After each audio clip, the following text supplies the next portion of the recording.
Hey guys, in this video I'm going to show you how to fix Teams camera not working properly. If you find this video helpful, please consider to like this video and subscribe to my channel. In saying that, let's just jump straight into the video.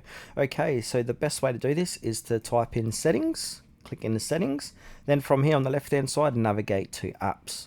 Now to the far right, click on to installed apps, and then we need to search for apps, so go ahead and type in Teams.